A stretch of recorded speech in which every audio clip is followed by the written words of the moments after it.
사랑하는 기억국 시간 우리 빡친 시대가 아니라 빡공 시대 빡친 친구 여러분들 반갑습니다. 자, 지금부터 이제 선생님과 함께 공부할 것은 바로 국학에 대해서 오늘 이 시간에 공부하는 시간 가져보도록 하겠습니다. 자, 일단 우리 친구들 이제 국학이라고 한다면 미역국, 된장국 할 때 이 퍼마시는 국이 아니겠죠. 자, 여기서 얘기하는 국이라는 것은 바로 무엇이냐면 나라 국자, 그러니까 나라에 대해서 연구하는 학문이 바로 국학이야. 자, 그러면 나라에 대한 연구라고 한다면 우리나라의 뭐 역사라든가 우리나라의 뭐 지리라든가 우리나라의 뭐 글자, 한글이라든가 그러니까 이런 것들에 대해서 관심을 가지는 학문이겠지. 자, 그렇다면 왜 국학을 우리가 공부하게 됐는지 그 배경을 한번 알아본다면 자, 먼저는 실학 때문이다. 자, 우리가 실학이라는 걸 연구하다 보니까 자, 기본적으로 중국 중심으로 생각하고 있었던 우리의 생각들, 즉 사고관이죠. 자, 이것 자체가 깨어지게 됩니다. 그래서 탈피하게 된다는 거죠. 자, 왜 그러냐면 일단은 실학이라는 건 실용적인 학문이야. 그래서 실용적인 학문을 연구하다 보니까 자, 실학에 반대되는 게 바로 뭐지? 성리학이지. 그런데 그 성리학의 뿌리가 누구니? 중국이지. 그러니까 우리가 이제는 중국에 대해서 굉장히 신처럼 생각하고 있지만 그런 모든 생각들이 깨지기 시작한 거지. 중국도 그냥 짜장면 새끼들이네? 네, 이렇게 그냥 생각하게 된 거예요. 그러니까 중국 중심의 사고관에서 깨졌다는 것은 결국 우리나라에 대해서 관심을 가지기 시작한 거지. 자, 그렇게 되면서 어떤 우리나라 것에 대한 관심이 폭발하기 시작했다. 자, 그래서 국학이 나오게 되었다는 거야. 자, 그러면 이제 첫 번째 선생님과 함께 자, 역사 부분에서 어떻게 나오게 되는지 알아볼 건데 일단 역사 부분 하면은 우리 친구들이 반드시 기억할 게 자, 국학을 연구했었던 역사학자들 얘기한다면 뭐 한치윤, 이익 뭐 이런 여러 선생님들이 있어요. 그런데 이제 그분들 하면 공통적으로 어떠냐면 일단은 역사관 자체가 자, 중국 중심으로 우리가 생각하고 있었던 역사관이 있었는데 여기서 완전히 벗어나기 시작했다. 탈피하기 시작했다라는 걸 반드시 꼭 기억하고 가야 돼. 자, 이거는 무슨 말인가 하면은 우리가 그전까지는 이제 우리나라의 역사라고 한다면 약간 이제 중국에 포함시켰어. 그러니까 중국이 뿌리고 거기서 우리가 이제 뻗어나왔다. 이런 식으로 생각을 했었던 거지. 그렇지만 여러분들, 네, 중국은 짱깨고, 네, 우리는 우리예요. 그쵸? 그러니까 중국은 중국이고 우리는 우리란 말이야. 그러니까 그거에 대해서 이제 깨닫기 시작했다는 거죠. 자, 그러면 어떻게 깨닫기 시작하는지 지금부터 알아보고 가도록 할 건데 일단 첫 번째, 역사에 겁나 이익이 되시는 분 바로 누굴까요? 이익 선생님. 이익 선생님 같은 경우에는 어떻게 보면 처음으로 자, 중국 중심의 역사관에서 네, 굳이 쓰지 않겠습니다. 자, 탈피하신 분이다라고 그렇게 생각하면 돼. 그런데 선생님 분명히 그랬어. 자, 이익만 중국 중심의 역사관에서 탈피한 것이 아니라 자, 다른 사람들도 역시 어땠다? 중국 중심의 역사관에서 탈피했다는 거. 미치겠네. 미쳐버리겠네. 네. 중국 중심의 역사관에서 탈피했다는 거. 우리 친구들 요거 알 수가 있어. 자, 그 다음에 두 번째 나오는 분이 바로 누구냐면 안정복 선생님인데 자, 우리가 역사관은요 워낙 중요해요. 특히 우리가 국학 공부할 때 역사 부분은 특히나 시험 문제 잘 나오는 부분인데 그 중에서도 시험 문제 1타짜리가 두 분이 계셔. 자, 그 두 분을 반드시 기억하는데 그 첫 번째 분이 바로 누구냐면 안정복 선생님이야. 이분이 쓰신 책이 바로 뭐냐면 동사강목이라는 동사강목. 좀 무섭죠? 동사강목. 네, 그죠? 동사강목이라는 책을 쓰셨는데 이 동사강목 하면은 우리 친구들이 자, 세 가지를 기억해야 돼. 일단 첫 번째, 중국 중심의 역사관을 지금 계속하고 있습니다. 자, 중국 중심의 역사관을 탈피했다는 거. 요거 한 가지 기억해 주고 그다음에 이제 동사강목 같은 경우에는 고조선 시대부터 기록을 했어. 자, 그런 다음에 어디까지 딱 기록을 했냐면 아무래도 이 책이 조선시대에 쓰여졌지. 그러면 조선 바로 전 단계까지 딱 썼겠죠? 자, 그렇다면 뭐야? 고려. 자, 고려까지, 고조선부터 고려까지 역사를 썼다. 그래서 시험 문제 고조선부터 고려까지의 역사를 썼다 하면은 일단 동사강목을 너희들은 의심하고 가야 돼. 그런데 동사강목 하면 무조건 튀어나오는 결정적인 키워드가 하나 있어요. 요거를 반드시 꼭 기억하고 가야 되는데 우리나라 역사에 대해서 자, 이 굉장히 중요한 표현입니다. 자, 독자적인 정통론을 체계화하였다라는 말이 나오죠. 자, 여러분들 이 표현 자체가 조금 어렵지. 자, 그런데 요거 그대로 시험 문제 굉장히 잘 나와. 자, 독자적인 정통론을 체계화하였다. 이거는 무슨 말이냐면 쌤이 아까도 얘기했지만 자, 우리나라 사람들은 우리나라의 역사가 어떤 중국에 포함되었다고 얘기를 생각을 하고 있었는데 안정복은 그렇지 않다. 우리는 우리만의 독자적이야 라고 얘기했어. 그러니까 우리는 우리만의 독자적인 정통성을 가지고 있어. 그러면서 그거를 체계적으로 고조선 시대부터 고려 시대까지 체계적으로 다다닥 나열을 한 거예요. 그래서 이게 조금 어려운 표현이지만 독자적인 정통론을 체계화하였다라고 하는 거야. 그래서 이 표현 자체가 시험지에 굉장히 잘 나와요. 독자적인 정통론을 체계화했다 하면 이거는 무조건 누구냐면 안정복의 동사 강목이다. 시험 문제 1타니까 반드시 기억하고 가야 돼. 그 다음에 두 번째 시험 문제 잘 나오는 사람이 바로 누구냐면 축구공 말고 농구공 말고 유득공. 유득공입니다. 자, 여러분들 반드시 이 유득공 선생님 꼭 기억하고 가시는데 이분이 썼던 책이 있어요. 자, 그 책은 바로 뭐냐면 발해고라는 책을 갖다가 썼어. 그런데 이 발해고에서는 당연한 거지만 발해 역사에 대해서 연구하기 시작했단 말이야. 자, 그러면서 어떤 발해를 처음으로 이거를 반드시 꼭 기억해야 돼. 발해를 일바로, 발해를 최초로 이거를 우리의 역사로 인식을 하기 시작했던 그러한 책이 바로 뭐냐면 발해고다. 이 기억해야 돼. 이거는 무슨 말이냐면 우리가 신라를 얘기할 때 통일신라라고 얘기를 많이 했어. 예전만 하더라도. 그러나 여러분들 우리가 신라를 통일신라라고 얘기하기 조금 쪽팔리죠. 왜 그러냐면 신라 위쪽에 누가 있었니? 발해가 있었잖아. 그지? 그럼 발해는 여러분들 쪽발입니까? 발해는 여러분들 저기 짱깨입니까? 아니죠. 발해 우리나라 민족이란 말이야. 그러니까 무슨 말이냐면 이 발해, 그러니까 발해는 우리나라 민족이다. 그런데 이거를 언제 인정을 해줬냐면 바로 유득공이 발해고에서 처음으로 인정했다는 것을 우리 친구들이 반드시 꼭 기억하고 가고, 그럼으로써 이제 뭐라고 얘기했냐면 자, 신라가 통일을 하기는 뭘 통일을 해? 라고 얘기하면서 자, 신라는 통일한 것이 아니야 라고 얘기를 했어요. 그러면서 북쪽에는 발해가 있었고 그 다음에 남쪽에는 신라가 있었던 남북국 시대였을 뿐이야 라고 그렇게 얘기를 처음으로 했어요. 그러니까 남북국 시대라는, 남북국이라는 이 표현을 처음으로 쓴 사람이 바로 누구냐면 유득공이다. 요거까지 기억을 하고 가도록 하겠습니다. 자, 그 다음에 이제 나오는 사람이 바로 누구냐면 이종휘라는 사람이 있어요. 이종휘. 이 사람이 무슨 책을 썼냐면 동사라는 책을 썼어. 자, 이 동사는 누구에 대한 책이냐면 고구려의 역사에 대한 책이다. 요거 기억하고 가고요. 자, 그 다음에 나오는 사람이 바로 누구냐면 한치윤이라는 사람이 있습니다. 이 한치윤이라는 사람은 해동 역사에 대해서 썼는데, 자, 일단 해동 역사와 그 다음에 동사 강목을 우리 친구들이 조금 헷갈려 할 수가 있어요. 왜냐면 해동 역사도 역시 고조선부터 어디까지의 역사를 쓴 거냐면 고려 시대까지 역사를 쓴 거기 때문에 이거나 그 다음에 이 동사 강목이나 비슷비슷하지 그렇기 때문에 헷갈릴 수 있지만, 자, 동사 강목 같은 경우에는 독자적인 정통령을 체계화했다는 게 굉장히 중요한 거고, 그 다음에 이제 한치윤의 이 해동 역사 같은 경우에는 이 조선시대의 어떤 영토를 갖다가 고증하는 것, 그것이 바로 뭐냐면 해동 역사였다는 거야. 그러니까 이제 해동 역사 같은 경우에 굉장히 대단한 게 이거는 증거를 다 찾아봤어요. 그런데 증거를 약 한 500개 정도의 증거를 다 찾는 거야. 그래가지고 조선의 역사가 조선의 그 영토가 자 어떻게 시작됐는지 이런 것들을 증거를 다 찾았다는 거야. 증거를 찾는 걸 갖다 우리가 뭐라 그래? 고증했다라고 얘기하죠. 그러니까 조선 영토를 고증한 채, 그게 바로 뭐냐면 한치윤의 해동 역사다. 이렇게 기억하고 가면 돼. 근데 실질적으로 시험 문제는 누가 잘 나오냐면 안정복의 동사 강목과 그 다음에 유득공의 발해고가 시험 문제 잘 나와. 그러면 나머지들은 어떠냐면 그냥 사실 요런 내용 별로 그렇게 중요하지 않아요. 이종희가 동사 썼다, 한치윤이 해동 역사 썼다. 근데 요 정도만 기억해도 될 정도니까 여러분들이 간단하게 기억을 하고 가시면 되겠습니다. 자, 그 다음에 이번에는 선생님과 함께 뭐에 대해서 알아볼 거냐면 자, 지리에 대해서 먼저 알아보겠는데, 자, 첫 번째 이제 선생님과 함께 지리지 알아볼게요. 자, 여러분들 지리지 지리지.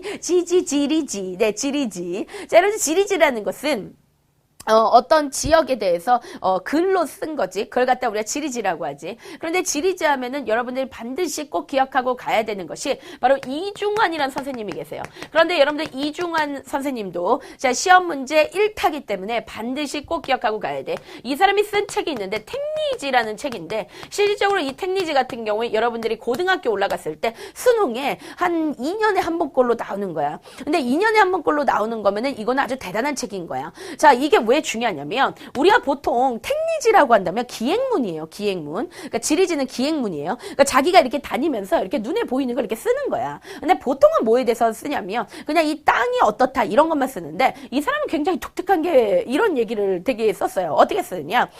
이 땅에서는 돈 벌기가 쉽고 여기는 좀 돈 벌기 어렵다. 뭐 이런 거를 써놨어요. 무슨 말인지 알겠지? 그러니까 이 사람은 기본적으로 이 택리지에서 자연 풍속을 써. 풍속. 자연 환경이라고 쓸게요. 그러니까 어떤 자연 환경. 여기에 어떻게 생겼는지 이 자연 환경에 대해서 기록했어. 근데 이 자연 환경도 굉장히 독특하게 기록을 합니다. 우리가 제주도 같은 경우에는 현무암으로 되어 있기 때문에 구멍이 뻥뻥 뚫려 있지. 근데 보통은 구멍이 뻥뻥 뚫려 있다 이렇게 표현할 건데 이 사람은 뭐라고 얘기하냐면 벌레가 갉아먹었다 이렇게 표현을 하는 거죠. 그러니까 굉장히 독특한 사람이에요. 그래서 자연 환경에 대해서 기본적으로 기록을 하면서 동시에 그 지역 사람들이 어떻게 어떤 풍속으로 어떤 풍습으로 살고 있는지 그리고 그 지역 사람들은 도대체 어떻게 해서 돈을 벌고 있는지 이런 경제적인 부분이 있잖아. 그러니까 이런 것들까지도 세심하게 적은 책이 바로 뭐냐면 택리지야. 그래서 여러분들 택리지가 시험때 굉장히 잘 나온다. 자, 이런 표현들이 나오면 아 그거는 무조건 택리지구나. 이렇게 딱 기억을 하고 가면 되는 거고. 자, 그 다음에 이번에는 선생님과 함께 이제 지도에 대해서 알아보도록 할 건데 자, 여러분들 이제 정상기라는 사람이 나타납니다. 자, 여러분들 정상기는 굉장히 정상이시겠죠. 그래서 이 정상기라는 분께서는 자, 어떤 지도를 갖다가 그렸냐면 바로 이제 동국지도라는 지도를 그렸는데 이 동국지도는 일종의 우리나라 전도다라고 그렇게 생각하고 가면 되는데 이 동국지도가 되게 특이한 거는 백리척이라는 것을 갖다 썼어. 그래서 이 백리척이라는 것은 최초의 축척 개념이다라고 그렇게 생각을 하고 가면 돼.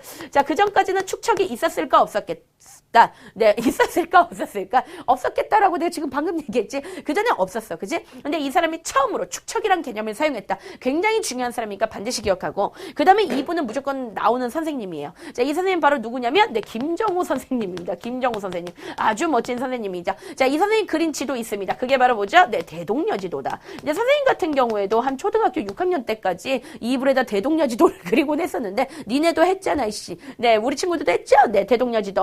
네, 찌린내 나는 대동여지도. 우리도 다 그려봤잖아요. 그죠? 자, 그런데 김정호 선생님 대동여지도 그렸다. 자, 그런데 이 대동여지도는 너무나 정확하고 중요한 지도이기 때문에 시험 문제 1타니까 반드시 꼭 기억하고 가야 돼. 자, 지금부터 대동여지도가 서술형이 나올 수 있는 모든 것을 찍어보고 가도록 하겠습니다.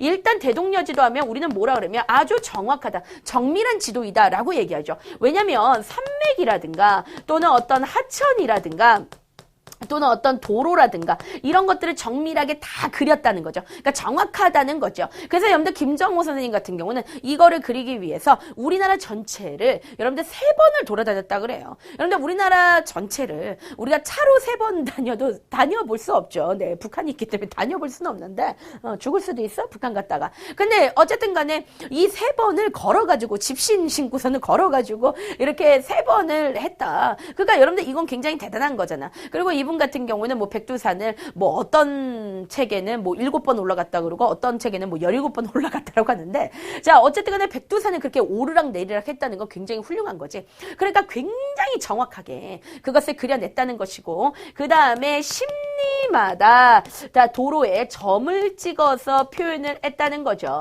그러면 자, 심리마다 도로에서 점을 찍어서 표현했다면 당연한 거지만 이곳의 거리가 어느 정도 되는지 그게 다 계산이 되는 거지. 굉장히 대단한 거야. 그 다음에 이제 목판이야. 나무로 만들었기 때문에 이거를 대량 인쇄가 가능해. 그치? 그러니까 한마디로 말하면 나무 도장인 거야. 그걸로 축축축 찍어내면 되는 거고. 그 다음에 이게 분첩식으로 되어 있어요. 그러니까 여러분들 대동여지도가 굉장히 커. 그렇기 때문에 이거를 접어서 다닐 수가 있다는 거지. 그걸 갖다가 우리는 뭐라 그러다? 휴대하기가 굉장히 가지고 다니기가 편리한 지도다. 그래서 여러분들 김정호의 대동여지도 서술형 1타니까 반드시 꼭 기억을 하고 지나가 줘야 되겠습니다. 자, 그 다음에 이번에는 선생님과 함께 뭐에 대해서 알아보고 갈 거냐면 자, 한글에 대해서 알아보고 갈게. 자, 우리나라 글자인 한글에 대해서 관심을 가지기 시작했는데 자, 일단 여러분들 유희가 나옵니다. 유희. 네, 선생님 굉장히 좋아하는 네, 유희 말고 네, 선생님 개인적으로 요즘에 사실 선생님은 여자 아이돌을 굉장히 증오해요. 그런데 개인적으로 요즘에 그 정글 거기 보니까 우리 유희 양이 굉장히 열심히 하는 이런 모습을 보면서 됐네. 인간이 됐다. 그리고 또 왜요, 피디님? 네. 유이 아니에요, 유이? 네.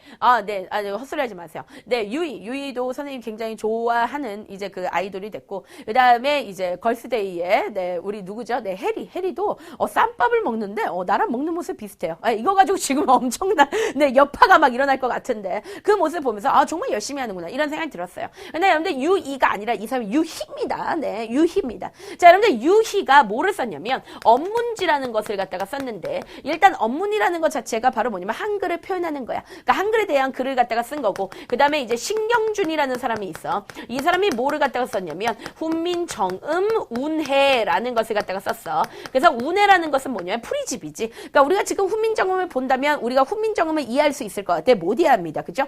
굉장히 어려워요. 그런데 이거를 갖다가 이게 무슨 글자고 이게 무슨 글자고 그거를 갖다가 다 알려주는 일종의 공략집이라고 생각하면 돼. 그게 바로 뭐냐면 훈민정음 운해다. 요것까지 우리 친구들 기억을 하고 가고요. 그 다음에 이제 그때 당시에 백과사전들이 쏟아져 나오기 시작합니다. 자, 특히 이 백과사전들은 실학자들이 많이 만들었어. 그러니까 실학자들이 굉장히 똑똑했었기 때문에 일단 여러분들 실학의 그 선두주자라고 한다면 이수왕 선생님 계신데 이분의 호가 있어요. 호라는 건 별명이에요. 일종의 자기가 만든 별명이죠. 뭐 선생님 같은 경우 호가 천송이 뭐 이런 거듯이 자, 이 사람도 호가 바로 뭐냐 지봉이야 지봉. 그래서 지봉이 유설 설자가 혀설자죠. 그러니까 지봉이 막 이렇게 짓거린 말들이다. 그런 백과사전이다. 해서 지봉 유설 요걸 썼고 그 다음에 역시나 또 나오십니다. 우리에게 이익이 되시는 분 이익 선생님께서 이분은 또 호가 뭐냐면 성호야. 그래서 성호가 사설, 성호가 또 짓거렸다 해서 성호 사설 이걸 썼고 그 다음에 이거는 영조 임금이 만든 건 아니고 영조 때 만들어진 거야. 그게 바로 뭐냐면 네, 동국 문헌 비고라는 책이 있어. 그래서 이런 것들은 가장 대표적인 뭐냐면 백과사전들이다 까지 우리 친구들이 기억하고 가도록 할게요. 자, 지금까지 선생님과 함께 국학에 대해서 알아보고 갔습니다. 자, 그러면 이번에는 선생님에 대해서 뭘 알아볼 거냐면 우리가 조선 후기가 되면 이 과학기술이 엄청나게 발달하게 돼. 그러면 과학기술이 발달했었던 이제 첫 번째 이유라고 한다면 자, 그 당시에 여러 가지 발달된 서양 문물들이 막 들어오기 시작한다. 그런데 이 서양 문물들이 도입됐었던 이유는 바로 왜 그러냐면 우리나라 사람들 중에서 청에 갔었던 사신들이 있었어요. 그러니까 청나라에 갔었던 우리나라 사신들이 있었어. 그런데 그 당시 청나라에는 누가 있었냐면 서양 선교사들이 있었어. 자, 선교사라고 한다면 이제 기독교를 퍼뜨리기 위한 선교사들이지. 그런데 이제 선교사들 입장에서는 어쨌든 간에 예수님을 전파하고 하나님을 전파해야 된단 말이야. 그러면 여러분들 이제 전파할 때 가장 좋은 방법은 바로 뭘까요? 네, 먹을 거를 주면 되겠죠. 야, 이거 줄 테니까 믿어봐. 네, 이런 식인 거지. 그러니까 뭔가 선물을 막 이렇게 준단 말이야. 선물 공세를 막 한단 말이야. 자, 그렇기 때문에 이 선교사들이 그 당시에 이제 중국에 뭐를 막 줬었냐면 서양의 신기한 것들을 엄청나게 많이 준 거야. 그렇기 때문에 그것을 우리나라 사신들이 보고 그것들이 갖고 막 들어온 거야. 무슨 말인지 알겠지? 그러니까 우리나라는 청나라에 갔던 사신들에 의해서 서양의 문물들이 막 들어왔다라는 거 기억하고 가야 됩니다. 그러면 그 당시에 들어왔던 서양의 문물이 뭔데? 이게 중요합니다. 뭐가 있냐면 일단 자명종이 있어요. 여러분들 자명종 뭔지 알죠? 네, 알람시계입니다. 자, 그 다음에 자명종과 그 다음에 이제 뭘 가져왔냐면 세계지도 이런 거 가지고 왔고 그 다음에 천리경. 자, 여러분들 천리경 알고 있죠? 네, 그죠? 만원경 같은 거. 네, 천리경 이렇게 해가지고 이렇게 그죠? 네, 이렇게 해가지고 네, 그죠? 양요섭네 집을 이렇게 보는 거야. 그치? 그치? 천리경 같은 거. 그러니까 이런 것들을 가져왔다는 것까지 기억을 할 수 있어요. 그리고 그뿐만 아니라 그때 당시에 우리나라에 많은 서양인들이 뭐했냐면 표류하기 시작했는데 그 당시에 이제 서양인 같은 경우에는 큰 배를 타고 이곳저곳을 돌아다니고 있었어. 그 당시에 서양에서 신항로 개척이 되면서 대항해 시대라는 것이 열리기 시작해요. 그렇기 때문에 얘네가 닷을 다 올리고 그러니까 한마디로 말하면 루피 같은 놈이 고무고무파라면서 엄청나게 지나다니고 있었다라고 생각하면 돼. 그런데 이 서양인들이 돌아다니다가 너무 많이 돌아다니면 어쩔 수가 있냐면 배가 네, 뽀개질 수도 있어요. 근데 그게 이제 우리나라에서 뽀개진 거야. 그러면 우리나라로 이제 흘러 들어왔겠지. 이런 걸 갖다 우리가 표류했다 그래. 그래서 그 당시에 표류했던 인간 중에 누가 있냐면 벨테브레라는 사람이 있는데 이 벨테브레 같은 경우에는 네, 우리나라를 굉장히 사랑했어요. 그래서 실제 우리나라에 정착해서 우리나라 여자랑도 결혼했던 아주 대단한 사람입니다. 그래서 이 사람이 우리나라한테 대포 만드는 법 있잖아. 이런 걸 갖다 전수해줬어. 그러니까 이 사람은 우리한테 되게 도움이 됐던 사람이야. 그런데 이번에는 제주도에 성소에서 또 한 명이 표류했는데 그 사람이 바로 누구냐면 하멜이라는 사람이에요. 그런데 이제 그때 당시에 우리나라는 기본적으로 서양에 대해서 굉장히 안 좋은 감정이 있었기 때문에 다 죽이는 그런 풍습을 가지고 있었어요. 그래서 하멜이 여기 있다가 나 뒤지겠네? 네, 이런 생각을 했기 때문에 하멜이 자기 부하들을 두고 자기가 도망갔는데 얘는 살았어. 그래서 자기네 나라 가가지고 얘가 야 있잖아 한국이라는 나라가 있어. 조선이라는 나라가 있는데 야 장난 아니야 라고 하면서 이 사람이 책을 썼어. 그게 바로 뭐냐면 하멜 표류기 네, 이런 것들을 썼다. 그래서 이런 것들을 통해서 어떤 서양의 문물들이 들어오기 시작했다는 것까지 네, 우리 친구들이 네, 기억을 하고 지나갈 수가 있습니다. 자, 그러면서 이제 동시에 선생님하고 뭐를 갖다가 이제 알아보고 갈 거냐면 자, 이번에는 자, 천문학과 역법에 대해서 알아보고 갈게요. 자, 천문학과 그 다음에 역법이 엄청나게 발달하게 되는 거야. 그래서 여러분들 천문학이라고 한다면 어떤 이제 지도의 종류들 그리고 지도, 땅에 대한 지도도 되고 그 다음에 하늘에 대한 지도도 됩니다. 여러분들 하늘에도 지도가 있을까요? 네, 있죠. 우리가 하늘을 보면은 뭐가 있니? 반짝반짝 빛나는 네, 별자리들이 있죠. 그러니까 그런 별자리들에 대한 지도를 만들어낼 수가 있다는 거지. 자, 일단은 천문학이 엄청나게 발달했는데 우리 친구들 반드시 꼭 기억하고 가야 되는 인물이 있어. 그 사람 바로 누구냐면 마테오 리치야. 마테오 리치. 자, 이 마테오 리치는 시험 문제 1타니까 반드시 꼭 기억해야 돼. 이분도 바로 누구냐면 명나라에 들어왔었던 서양 선교사라고 그렇게 생각하면 돼. 그래서 이 사람이 중국에 좋은 것들을 많이 전해주면서 예수님 믿어볼래? 네, 이러면서 계속해서 이렇게 줬단 말이에요. 근데 이 사람이 그때 중국에 뭐를 전해줬었냐면 대단한 건데 자, 이 사람이 고녀 만국전도라는 것을 갖다가 자, 전해주게 되는데 이 고녀 만국전도는 바로 뭐냐면 일종의 세계지도란 말이야. 그런데 이 고녀 만국전도가 우리나라까지 딱 들어오게 되었는데 자, 이 고녀 만국전도의 결과가 시험 문제 1타니까 반드시 꼭 기억하고 가야 돼. 왜냐면 우리가 그 전까지의 세계지도라고 한다면 우리나라에서 만든 천화도가 있어요. 어떻게 그렸었냐면 이런 식으로 그렸어. 그래가지고 이게 지금 뭘 그린 거냐면 중국을 그린 거야. 네, 대박이죠. 네, 그쵸? 네, 이게 바로 누구냐면 중국이에요. 그 다음에 여기 아프리카 조금 있고 유럽 조금 있고 뭐 아시아 조금 있고 이런 식으로 그렸어. 그러니까 전 세계에서 한 4분의 3을 중국이 차지하는 이런 생구라 지도를 우리나라에서 그렸단 말이야. 근데 우리나라에서 이거를 그렸던 이유는 왜 그러냐면 우리한테 있어서 중국은 뭐기 때문에 신이기 때문에 이렇게 그렸다는 거예요. 그러나 마테오 리치가 가져왔던 고년만국전도를 보면 오늘날의 세계 지도하고 흡사하단 말이야. 우리가 이 세계 지도를 보는 순간 어땠냐면 당했네. 와, 우리가 겁나 낚였다 이렇게 생각한 거죠. 우와, 중국이 중심이 아니구나.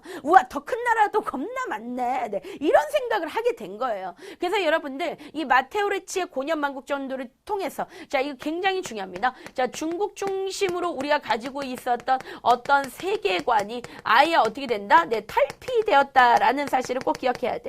이거를 뭐 어떤 책에서는 뭐라고 얘기하냐면은 조선 사람들의 세계관이 확대됐다라고 그렇게 표현하기도 해. 그런데 그 말이나 똑같은 말이죠. 자, 그 말이나 또이또이다라고 우리 친구들 그렇게 기억을 하고 가도록 할게요. 자, 그 다음에 이제 그때 당시에 이제 홍대용이라는 사람이 나오는데 너희들 이제 홍대용 같은 경우에는 저번 시간에 실학자로 공부했었지. 근데 쌤이 이 사람은 엄청난 과학자라고 선생님 그렇게 얘기했잖아요. 특히 이 사람은 눈에 보이지 않는 우주를 연구했던 사람이에요. 방상 깰랑깰랑. 네, 그죠. 굉장히 대단한 사람이야. 자, 홍대용과 그 다음에 김성문이라는 사람이 있어. 그런데 이 두 사람이 뭐라고 얘기했냐면 옛날까지만 하더라도 중국 중심의 사고관을 우리가 가지고 있었지. 그러니까 중국이 중심이기 때문에 해가 중국을 중심으로 해서 해가 돈다고 그렇게 생각을 했어요. 이건 진짜 대단한 거야. 그치? 그 정도로 우리가 중국을 최고로 쳤다는 거야. 그런데 갑자기 이 사람들이 그렇게 생각하고 있는 사람들한테, 그러니까 이 사람들은 동양의 갈릴레이야. 갑자기 나타나서 뭐라고 얘기를 하냐면 태양 주변을 지구가 돌고 있다고 그걸 얘기한 거예요. 그러니까 여러분들 이 사람도 대단한 거죠. 그게 바로 뭐냐면 지전설 이걸 갖다가 표현을 했고 그 다음에 이제 여러분들 선생님이 굉장히 좋아하는 사람인데 네, 그쵸? 네, 김육. 네, 영어로 뭘까요? 김식스. 네, 영어 이름 김식스. 네, 김식스. 네, 김육 이분도 실학자예요. 근데 이 사람이 뭐를 가져왔냐면 청나라에서 시연력이라는 것을 갖다가 가지고 왔다. 그래서 시연력은 뭐냐면 일종의 달력이야. 그래서 그래서 아주 정확한 달력을, 비교적 정확한 달력을 가져온 거예요. 그러니까 오늘날이랑 비슷한 달력을 청나라에서 가져온 사람. 그 사람이 바로 누구냐면 김육. 네, 시연력 가져왔다. 네, 요거까지 기억을 하고 가도록 하겠습니다. 자, 그 다음에 이번에는 옆으로 와가지고 선생님하고 뭐에 대해서 알아볼 거냐면, 자, 이때 당시에 이제 의학이 엄청나게 발달을 하게 돼. 그래서 너희들이 기억해야 되는 게 바로 누구냐면 허준이죠. 허준 선생님이 나와요. 그래서 허준 하면 너희들 다 알 거야. 뭐를 쓰셨어? 동의보감. 이거 쓰신 거 알 거고. 그 다음에 이제 나오는 사람이 이재마예요. 그런데 이재마가 썼던 책이 바로 뭐냐면, 자, 동의수세보원이라는, 네, 동의수세보원이라는 책을 썼는데, 이 동의수세보원이라는 책보다도 한 가지, 이재마라고 한다면 너희들이 꼭 기억해야 되는 게 바로 뭐냐면, 사상의학을 만들었다. 그래서 사상의학, 어떤 책에서는 사상의설, 이렇게 얘기를 해. 자, 사상의학이라는 것은 뭐냐면, 사람을 4개의 부류로 나눈 거야. 그러니까 그 전까지는 사람이 있다면 다 똑같이 처방을 하고 다 똑같이 치료해 줬어요. 그렇죠? 뭐 예를 들면 이래. 목 아파요. 파스 붙여. 눈 아파요. 파스 붙여. 배가 아픈데요. 파스 붙여. 저 지금 막 나 지금 뭐 심장이 떨려요. 파스 붙여. 네, 이런 식으로 모든 사람들한테 똑같은 그러한 처벌이 아니라 똑같은 처방을 한 거죠. 처벌이 아니라 처방입니다. 그러니까 똑같은 처방을 한 거예요. 근데 그런 식이었는데 체질에 따라서 처방을 달리해야 된다는 거야. 너무나 당연한 거죠. 근데 그것을 이재마가 처음으로 얘기한 거야. 그래서 사람을 4개의 체질로 나눈 거야. 그래서 우리가 사상의학이다라고 그렇게 얘기하고 가는 거야. 자, 그 다음에 이제 농업이 엄청나게 발달을 하게 되는데, 자, 일단 여러분들 이제 신속이라는 분이 나타납니다. 이 약간 이제 중국집하고 가까우신 그런 이름이죠. 네, 신속. 네, 신속배달. 신속이신데, 이분은 신속하게, 자, 농가 집성을 만들어냈어요. 그래서 이 농가 집성은 어떻게 하면 벼농사를 잘 지을 수 있는지 그 벼농사법에 대해서 정리했던 책이 바로 뭐냐, 농가 집성이다. 그 다음에 이제 나오는 사람이 바로 뭐냐, 서유구라는 분이 계신데, 이분은 임원 경제지라는 것을 갖다가 만들게 되었는데, 자, 임원이라는 것이 바로 뭐야? 임원이라는 것 자체가 바로 임자가 산이고 그다음에 원이라는 건 땅이죠. 그러니까 한마디로 말하면 이건 농촌, 어떻게 농사를 지어야 될 것인가, 그러니까 어떻게 농사를 지을 수 있는지 그 농사법에 대한 일종의 백과사전이 바로 뭐냐면 임원 경제지야. 그래서 시험 문제 그 농업의 백과사전이다 이런 말이 들어가면 이거는 임원 경제지구나. 요거 꼭 기억하고 가고, 그 다음에 신속의 농가 집성은 이렇게 좀 기억해 보죠. 네, 조금 약간 막무가내로 하나 만들어 보면, 자, 아주 막무가내야. 네, 돌 던져도 상관없어. 자, 네, 지금은 그렇게 돼서 또 돌 던지겠네요. 왜요? 피디님 한번 해보고 싶어요? 돌 던지고 싶어요. 뭔 소리야. 자, 신속이죠. 그러니까 신속하게 집중적으로 한다. 그래서 농가 집성. 네, 알아서 해. 자, 그래서 자, 농업 신속의 농가 집성, 서유의 임원 경제지. 요거까지 기억을 하고 그다음에 여러분들 이제 그때 당시에 건축이 발달하는데, 왜 그러냐면 이제 정약용 선생님이 나와가지고 이 사람이 거중기를 사용했어. 거중기를 통해서 무거운 물건을 잘 들게 되면서 이때 만든 게 바로 뭐냐면 화성을 만들었다. 네, 요거까지 우리 친구들 기억을 하고 가도록 하겠습니다.